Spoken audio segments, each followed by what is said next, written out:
TikTok must be sold to a U.S.-approved buyer by September 17th, or it'll shut down in America, U.S. Commerce Secretary Howard Lutnick said Thursday while appearing on CNBC. We've made the decision.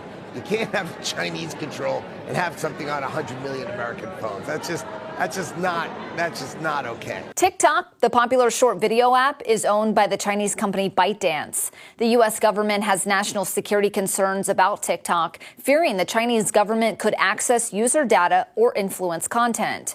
The Chinese government would have to approve the sale of TikTok to a non-Chinese buyer. Now, if China refuses, TikTok might be banned or forced to shut down in the U.S. So if it's in American control, and, China can have a little piece, or ByteDance, the current owner, can keep a little piece. But basically, Americans will have control, Americans will own the technology, and Americans will control the algorithm. In January, Congress passed the Protecting Americans from Foreign Adversary-Controlled Applications Act with strong bipartisan support, and President Biden signed the legislation into law. The law now requires TikTok to divest or face a ban in the U.S. President Trump has extended the deadline 3 different times, most recently signing an executive order in June, keeping TikTok running in America for another 90 days. Now, before Trump signed that executive order, there was a plan to make TikTok a mostly American-owned company. However, after Trump said he would heavily tax Chinese imports, China pushed back by refusing to let TikTok be sold. Lutnick said the proposed deal to sell TikTok is currently in the hands of the Chinese government for approval. That's something Donald Trump is willing to do. If that deal gets approved then by the Chinese, then that deal will happen. If they don't approve it, then TikTok is going to go dark. And those decisions are coming very soon. TikTok has not yet commented on Lutnick's remarks. First came Siri, then Alexa, and then Bart. I can read your mind, announced Grok. We've got agency now, said Claude. AI agents and friendly neighborhood robots working round the clock. Let more women in, said GPT. The future needs balance, some tech, and more empathy. Get an AI update this week only on Tech It Out. India and the US are joining hands for one of the most powerful Earth observation missions ever. The NASA ISRO satellite named Nisar is all set to blast off from Andhra Pradesh Sriharikota next Wednesday. Designed to provide high-resolution data of the Earth's surface, the satellite is poised to monitor earthquakes, landslides, ice sheets, and even crop health from space. Our next report tells you how this satellite will transform the way we understand our planet. Take a look.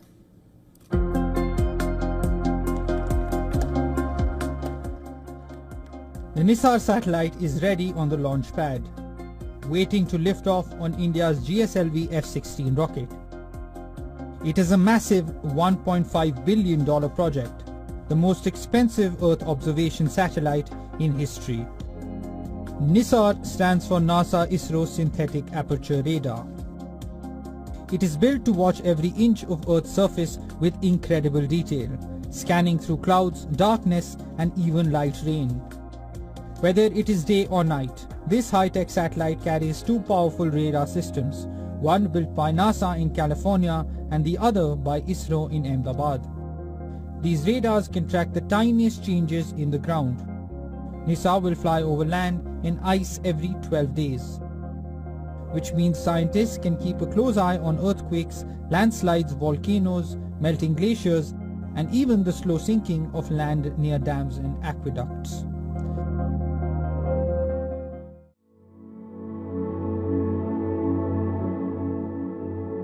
The satellite is expected to deliver the most detailed images of Antarctica we have ever seen. Researchers will track how fast ice sheets move and how climate change is reshaping frozen landscapes. But that's not all. This satellite also watches over forests and farms. One radar can peek through thick forests, while the other keeps an eye on crops. Together, they will help scientists understand deforestation, water levels in wetlands, frozen grounds in popular areas, and crop growth. Every day, NISAR will collect around 80 terabytes of data. To put this into perspective, that's like downloading 20 million songs. All of this data will go straight to the cloud and be free for anyone to use. Nisar has been assembled in India using parts from both countries. Now, after months of fine-tuning, the satellite is ready to go. This marks the first time NASA and ISRO have built a satellite together, and it is a major step for global space science. With Nisar in orbit, governments and scientists will get early warnings about disasters, track environmental changes, and protect lives. Space is not just about rockets and planets anymore. It's about watching over Earth like never before. Bureau Report, WION, World is One. President Trump has signed a new executive order aimed at cracking down on homeless encampments. KTLA's Annie Rose Ramos live in downtown LA with the details. Annie Rose, good morning. Hi, Frank. Good morning to you. Yeah, that new executive order from the president aimed at making it easier for cities and states across the country to remove homeless people from the streets. We want to get straight to that language of the order from the White House so you can see a little bit of it for yourself. It says it is targeted at removing, quote, vagrant individuals from our streets and redirects federal funds towards programs that tackle substance abuse. This order seeking to shift federal grant funding to states and cities that enforce prohibitions on urban camping, enforce prohibitions on drug use, and adopt policies allowing people with serious mental illnesses or substance abuse disorders to be forced into treatment. The governor responding to Trump's new executive order, saying it is more focused on creating distracting headlines than producing a positive impact. About a year ago, Newsom issued an order encouraging cities in the state to dismantle homeless encampments, recently criticizing California cities and counties for not doing enough on this issue. I'm not interested in funding failure anymore. I'm not. I won't. Time to do your job. People are dying on their watch. Dying on their watch. Look at these encampments. They're a disgrace. They've been there years and years and years and years. I've heard that same rhetoric for years. People are dying. Back in May, the body of a mother and Army veteran was found at a homeless encampment. Her death later ruled an accident due to drug use. 46-year-old Lucrecia Macias Barajas was found dead alongside the body of a man inside a sidewalk tent in the Westlake district near downtown LA. Neighbors said at least one of the bodies found in the tent had been partially eaten by dogs.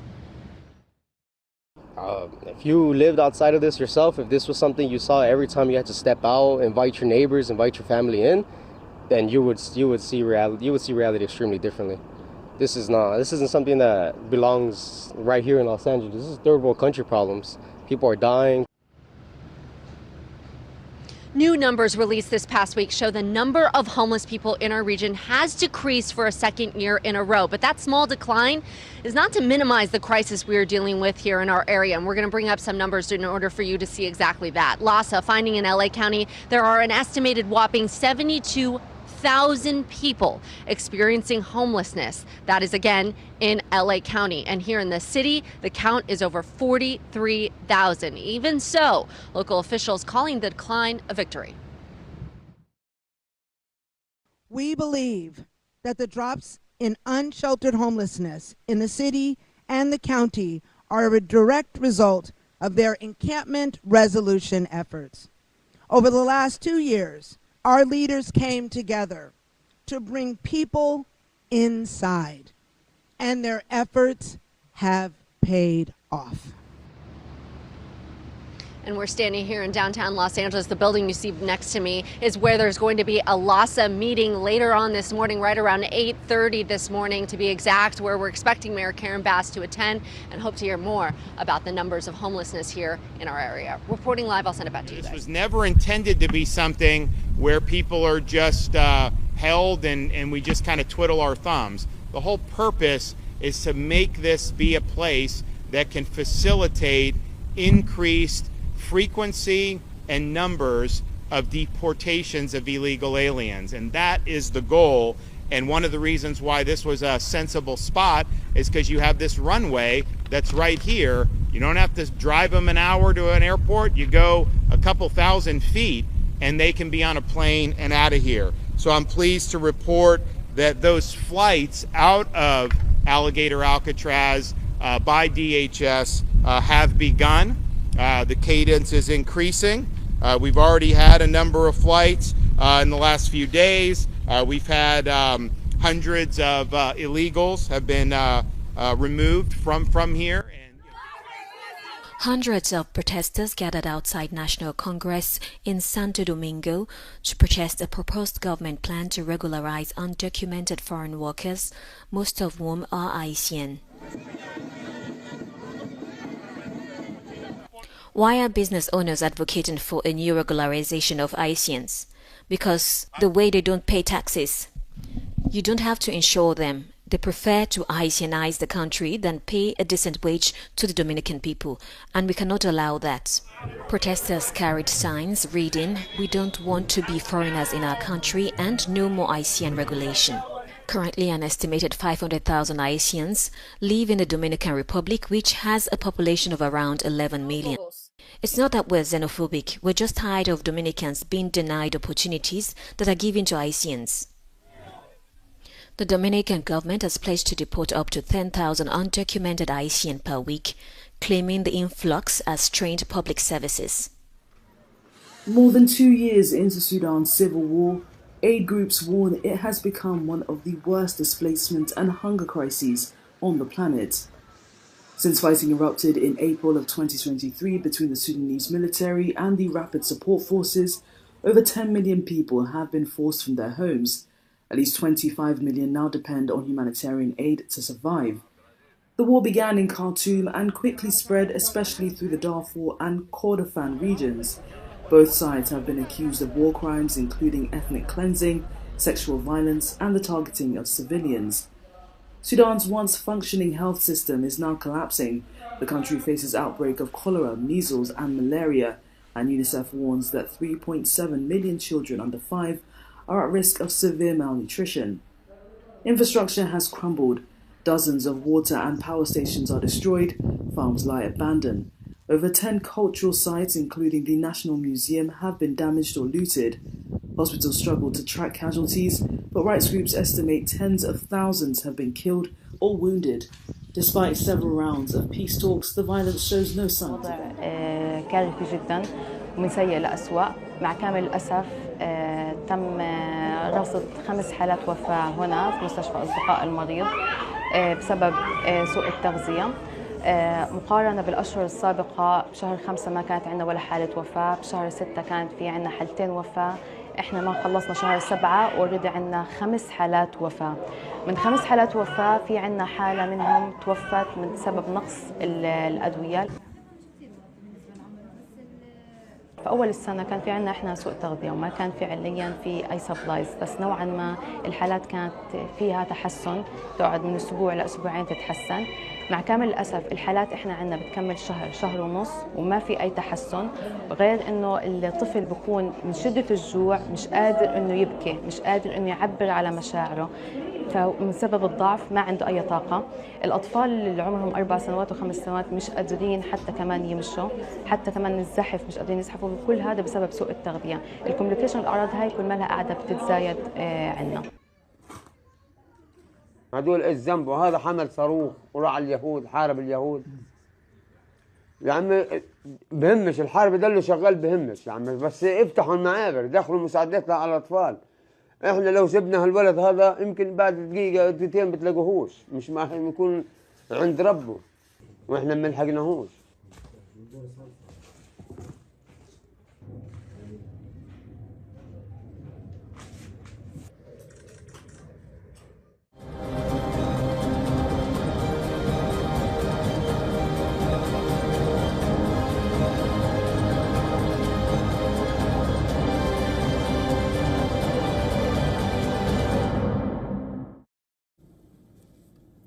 Ceasefire talks aimed at ending the war in Gaza have broken down, even as the humanitarian situation on the ground reaches catastrophic levels. Both the United States and Israel have now pulled their negotiating teams out of Doha, with Washington directly accusing Hamas of derailing the talks. Well, U.S. envoy Steve Witkoff said that American officials have returned from Qatar for further consultations, citing Hamas's alleged unwillingness to move towards an agreement. U.S. President Donald Trump asserted the same. Take a listen. Hamas didn't really want to make a deal. I think they want to die, and it's very, very bad. And it got to be to a point where you're gonna have to finish the job. They really they asked for things. Don't forget, we got a lot of hostages out, so now we're down to the final hostages, and they know what happens after you get the final hostages. And basically, because of that, they really didn't want to make a deal. I saw that, so they pulled out, and they're going to have to fight, and they're going to have to clean it up. You're going to have to get rid of it. Well, Hamas rejected this accusation and expressed surprise at the decision. The group claims it remains committed to finding common ground and moving ahead with negotiations. Despite weeks of intense mediation by Qatar and Egypt, the talks have failed to bridge these critical divides. Israeli Prime Minister Benjamin Netanyahu said that while Israel still supports the idea of a truce, Hamas is standing in the way. He warned that Israel's flexibility at the negotiating table should not be mistaken for any kind of weakness.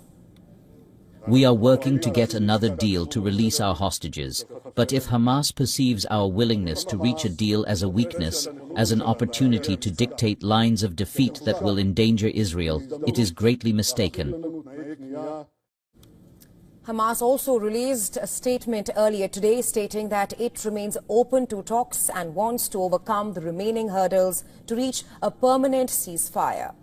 Now, the Doha negotiations had been underway for more than 2 weeks before they collapsed. Mediators from Qatar and Egypt had been working to push both the sides towards a breakthrough. But the gap between them and their demands reportedly are proven too wide to close. And the negotiations collapse. It comes at a time when the humanitarian crisis in Gaza is growing worse by the day.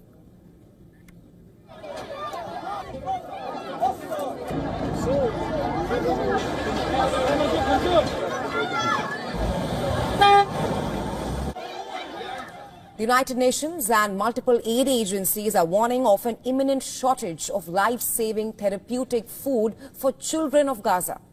According to UNICEF, Gaza is on the verge of exhausting its supply of ready-to-use therapeutic food, an important treatment for children suffering from malnutrition.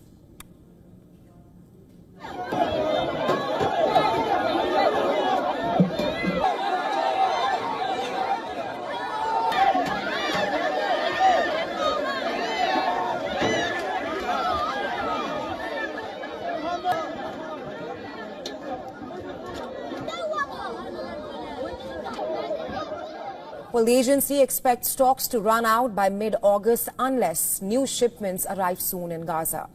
UNICEF says it has enough food left for just 3,000 children. But in the first half of July alone, more than 5,000 children in Gaza required emergency nutrition treatment.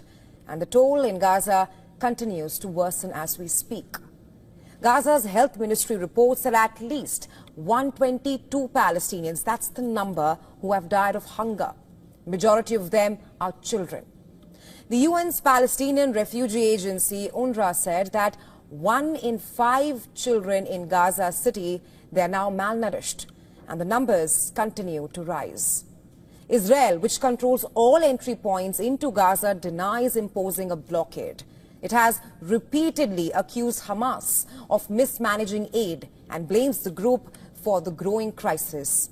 In an effort to support its claims, the Israeli military took reporters to the Kerem Shalom crossing, where rows of aid boxes, as you can see on your screens, were seen waiting for distribution inside Gaza. As Israel insists that humanitarian aid is being allowed inside Gaza, but it is not being properly delivered on the ground. Amid all of this, the calls for a Palestinian statehood are also growing. French President Emmanuel Macron has said that France plans to recognize a Palestinian state during the United Nations General Assembly in September, expressing hope that such a move could help perhaps de-escalate tensions in Gaza and revive peace efforts. Not just Macron, UK Prime Minister Keir Starmer said that Palestinian statehood is an inalienable right and repeated his call for an immediate ceasefire as a crucial step towards a two-state solution. As of now, with no agreement in sight, growing humanitarian crisis and global pressure mounting, the situation in Gaza remains dire. Now, Ukraine's war chest is running dry. It is facing some surging costs, and President Zelensky is demanding European wallets should open wider, and not just for weapons, but to put cash directly in the hands of the Ukrainian soldiers to pay their salaries. The battlefield is being matched now by a diplomatic firefight over who should foot the bill for Ukraine's war effort. Take a look.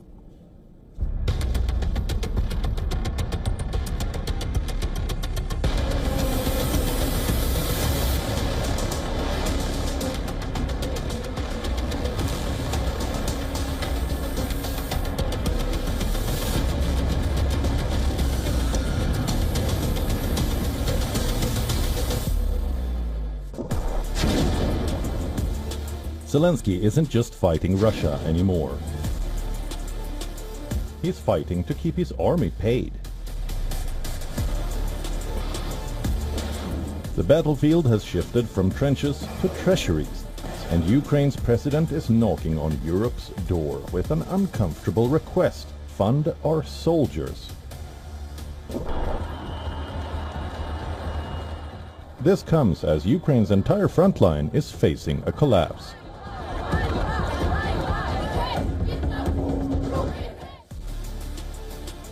In a move both desperate and strategic, Kyiv will formally ask the European Union to bankroll salaries for its military. With US funding drying up and tax revenues crumbling under the weight of war, Ukraine simply cannot afford to pay its own defenders. This is no longer just about weapons or aid. This is about cash in Ukrainian pockets to keep soldiers standing guard. Behind the scenes, Kyiv's military has grown threefold, stretching the national budget past breaking, with a projected $37.2 billion deficit for 2025, and mobilization grinding against political and social fatigue. Mere weaponry will not hold the line. Money for salaries, rest and rotation is urgently needed. Amid this tense standoff, another disaster looms. The much-heralded Patriot missile systems, promised as Ukraine's salvation from Russian missiles, are mired in delay. Europe's leaders scramble, but the hard truth bites. No Patriots will arrive before spring 2026. Further compounding the defensive crisis. Bureau Report, WION, World is One.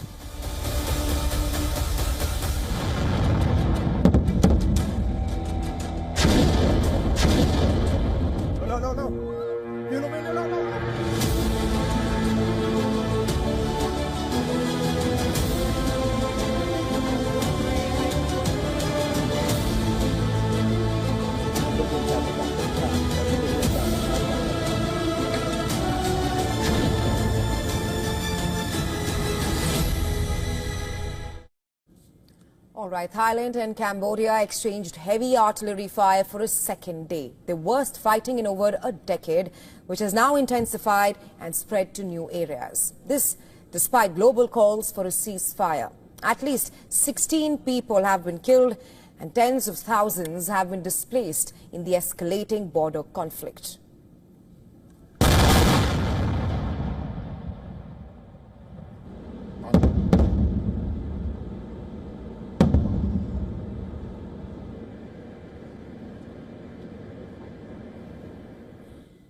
Simmering border tensions between Thailand and Cambodia have flared into open hostilities at multiple locations along the front line.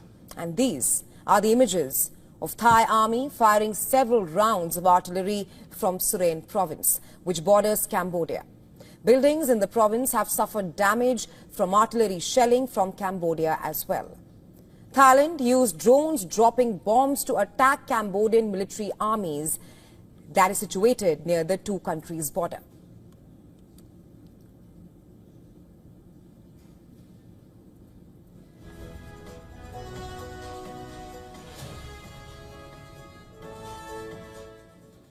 Cambodian army fired rockets into Thailand as tensions flared up between both the countries.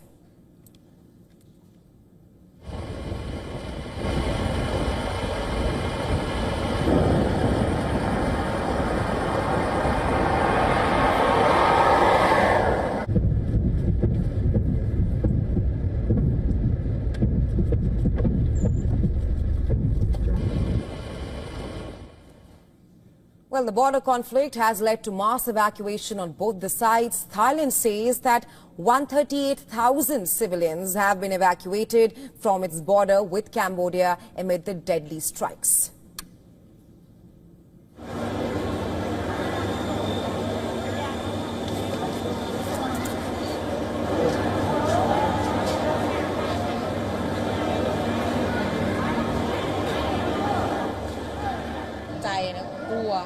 I was shocked and afraid. I was panicking in the back of the car. I was shocked, so hard to describe.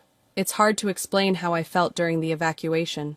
When there was a loud noise, I was worried where it would land, and will it hit me? Well, people are forced to take shelter in temples, gymnasium along the border areas in Cambodia as deadly strikes kept civilians on the edge. Cambodian government has provided no details on the number of casualties or evacuations so far.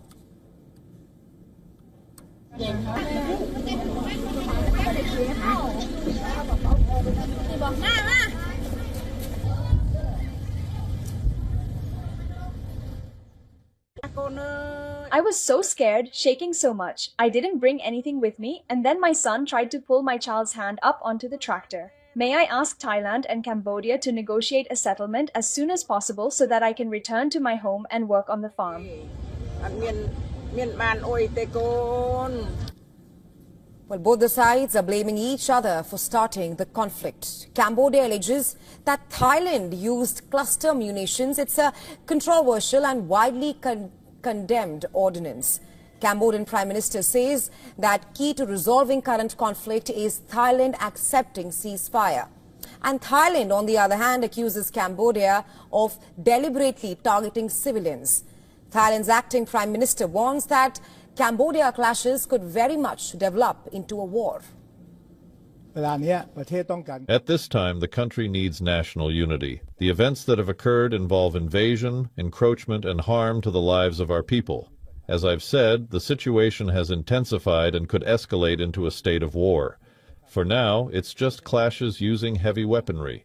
We are diligently defending our territory to prevent further incursions and fiercely upholding our national sovereignty. The Army leadership understands this shared intent, and we have conveyed this understanding to all branches of the armed forces. In fact, Thailand has rejected mediation efforts from third countries to end the ongoing conflict with Cambodia. It has insisted that Phnom Penh cease attacks and resolve the situation only through bilateral talks. But it says it's open to Malaysia mediating the talks between Thailand and Cambodia. Well, we stand by our position that, bilateral mechanism is the best way out. This is a confrontation and between the two countries. Our doors are still open. But first of all, before anything, the cessation of violence, the Cambodian side must stop. هسه بالوقت الحالي الوضع آمن بمحافظة السويداء، بس لكنه خطر بنفس الوقت لأنه العصابات بعدها موجودة بقلب البيوت. بس وين موجودين الله أعلم، وين مخبيين، وين كذا، في لهم حاضنة بداخل المحافظة، عم ندور على هاي الحاضنة بكل ما ادينا من قوة.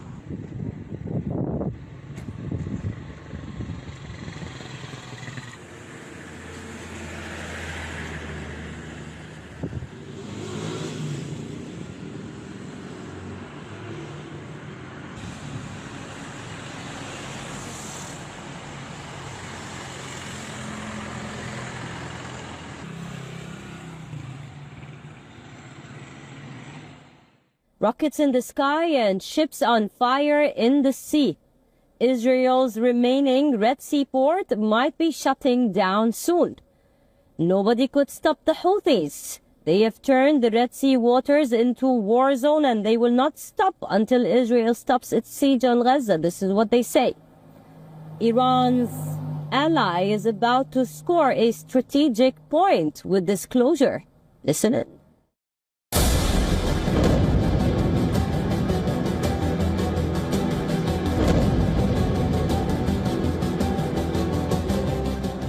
The Red Sea, once a highway for global trade, is now a battlefield. Since October, Iran-backed Houthi fighters have unleashed a barrage of drone and missile attacks, over 145 strikes on commercial vessels, and Israel's southern city of Eilat has become a direct target. This month, the Houthis sunk 2 Liberian-flagged ships.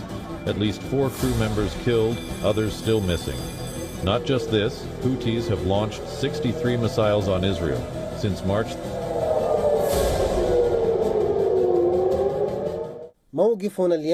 Our Yemeni position is firm and decisive, and our decision to prevent navigation for the Israeli enemy in the Red Sea, Gulf of Aden, and Arabian Sea is permanent as long as the Israeli enemy continues the aggression and siege on Gaza.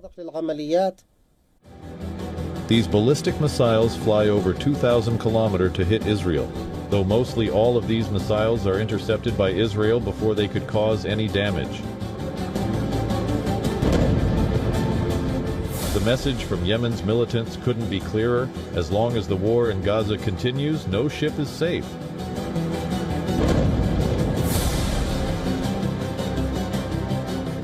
At Israel's only Red Sea port, the consequences are devastating. The port of Eilat, once a vital trade link to Asia, now operates at just 10% capacity, no traffic, no cargo, just rising losses. The ripple effects are global. Nearly 15% of world trade once passed through the Suez Canal, which connects the Mediterranean Sea to the Red Sea. Now, shipping giants are rerouting around Africa, adding weeks in delays and millions in costs. Even livestock ships carrying thousands of animals have been stranded in limbo. And while Eilat suffers from silence, Israel's northern port of Haifa has seen direct fire. An Iranian strike in June injured over 30 people. For Israel, its ports are no longer just trade hubs, they're targets. But Israel is not sitting silently. Israeli Air Force drones struck Yemen's Houthi-controlled Hodeidah port, marking its latest strike on the country. Eilat is still open for now, but after 19 months of losses nearly $1 million each month, it's reaching its breaking point. Giving up on Gaza in negotiations? Yeah, Gaza, they pulled out of Gaza. They pulled out in terms of negotiating. It was too bad. Hamas didn't really want to make a deal. I think they want to die, and it's very, very bad. Are you done with and it got to be to a point where you're going to have to finish the job. And I said this was going to happen when you get down to your last 10 or 20. We got a lot of hostages out. We took them out in numbers that nobody believed, a lot of them. And I said, when you get down to 10 or 20, I don't think Hamas is going to make a deal because that means they have no protection. And basically that's what happened. Hamas didn't want to make a deal. Have you seen that photo? I think what's going to happen is they're going to be hunted down. Have you seen the secondary sanctions? Counterproductive to France, for France to say that they would recognize the Palestinian state. Macron said that yesterday. Look, he's a different kind of a guy. He's okay. He's a team player, pretty much. But here's the good news: what he says doesn't matter. You know, it's not going to change it. Well, he made a statement, France, Macron. His statement doesn't carry any weight. He's a very good guy. I like him, but that statement doesn't carry weight. So how important is a trade deal with the EU?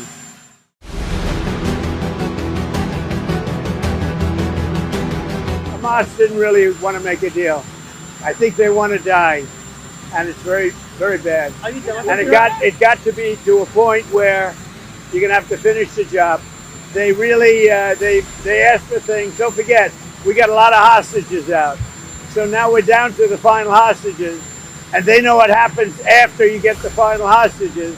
And basically because of that, they really didn't want to make a deal. I think what's going to happen is they're going to be hunted down. I would say that we have a 50-50 chance, maybe less than that, but a 50-50 chance of making a deal with the EU. Macron said that yesterday. Look, he's a different kind of a guy. He's okay. He's a team player, pretty much. But here's the good news: what he says doesn't matter. You know, it's not going to change it. Well, he made a statement, France, Macron. His statement doesn't carry any weight. He's a very good guy. I like him, but that statement doesn't carry weight. The country is doing well. He said, "Congratulations." The country is doing really well. And I got that to mean that I think he's going to start recommending lower rates. And he's a good man. The Scottish leader's a good man. So I look forward to meeting him. That's all set up, right? We haven't really had a lot of luck with Canada. I think Canada could be one with a just pay tariff. Not really a negotiation. We're working very diligently with Europe, the EU, which covers a lot of territory, a lot of countries. And that's the big one right now. We have the confines of a deal with China.